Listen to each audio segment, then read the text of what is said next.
وعلى آله وأصحابه أجمعين. قال الله تعالى في القرآن الحكيم: فأعوذ بالله من الشيطان الرجيم. بسم الله الرحمن الرحيم. يا أيها الذين آمنوا اتقوا الله وابتغوا إليه وسيلة وجاهدوا في سبيله لعلكم تفلحون. ترجمہ رہے ساجدہ ہی ہویا: اے ایمان والو، اللہ سے ڈرو اور اس کی طرف وسیلہ ڈھونڈو اور اس کی راہ میں جہاد کرو اس امید پر کہ تم فلاح پاؤ.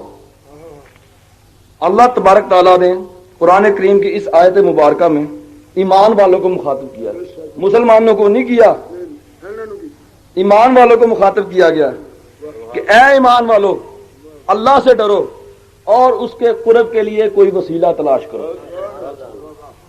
کوئی ایسا وسیلہ تلاش کرو جو تمہیں اس کے قریب پہنچا دے، اور جہاد کرو تاکہ تم فلاح پا سکو. اب ہم اس آیت مبارکہ کے پہلے حصے پر غور کرتے ہیں کہ وہ کون سا ایسا وسیلہ ہے جس سے ایمان والے قرب و فلاح پا سکتے ہیں. شاید آپ حضرات کو میری گزشتہ تقریر یاد ہو. میں نے گزشتہ تقریر میں کہا تھا کہ انسان دو طرح کے ہوتے ہیں. ایک وہ جو طہارت وجودیہ اور علم شریعت ہی کو سب کچھ جانتے ہیں اور اسی میں اس قدر محو ہو جاتے ہیں کہ باطنی صفائی کو قطعاً فراموش کر دیتے ہیں. حالانکہ علم شریعت کے ساتھ ساتھ علم طریقت، علم حقیقت اور علم معرفت بھی ہیں. 4 علوم ہیں: علم شریعت، علم طریقت، علم حقیقت اور علم معرفت. لیکن جو ظاہری علماء کرام ہیں وہ علم شریعت میں ہی کھوئے رہتے ہیں، باقی 3 کی طرف کوئی توجہ ہی نہیں دیتا. اس کی مثال آپ ایسے دیکھ لیں کہ ایک موٹر سائیکل ہے یا ایک گاڑی ہے جس کا انجن سیز ہو گیا ہے. مستری صاحب کے پاس بھیجی گئی کہ بھائی اسے ٹھیک کر دو. مستری صاحب اس کو اوپر سے سپرے پینٹ مارتے ہیں اور جناب اسے چمکا لشکا کر کھڑی کر دیتے ہیں کہ لو صاحب آپ کی گاڑی تیار ہے. دیکھنے میں وہ گاڑی بہت خوبصورت ہے، نئی کے مقابلے کی ہے، لیکن چل نہیں سکتی جبکہ گاڑی کا مقصد یہ ہے کہ وہ سڑک پہ چلے، سفر طے کرے اور گاڑی والے کو آرام پہنچائے. لیکن جو گاڑی چل ہی نہیں سکتی اس کا فائدہ، لہذا وہ بیکار. اسی طرح علم شریعت پر صرف علم شریعت پر ہی عمل کردہ یہ بھی اسی طرح سے ہے کہ اوپر سے لشکا دیا، بیچ میں کچھ بھی نہیں. باطن کی صفائی نہیں ہوئی، انجن نہیں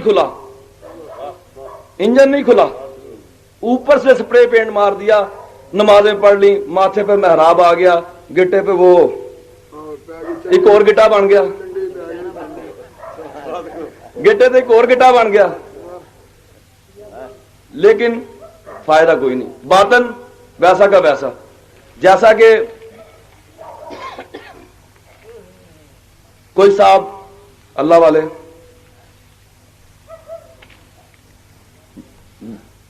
باطن والے کسی کے پیچھے نماز پڑھ رہے تھے، امام صاحب کے پیچھے کہا نماز، انہوں نے کہا اللہ اکبر، نماز شروع ہو گئی. جی ظاہر جو نیت امام کی وہی نیت مقتدی کی.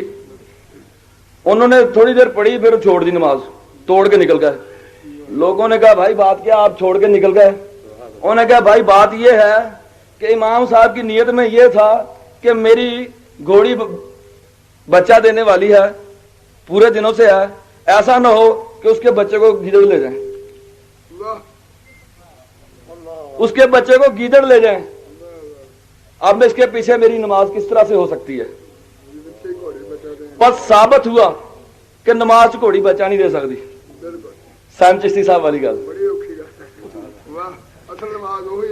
اصل نماز وہی ہے جو خدا کے پیار میں ڈوب کے، اس کے عشق میں ڈوب کے ادا کی جائے. نماز یہ نہیں ہے کہ مسجد میں گھس گئے،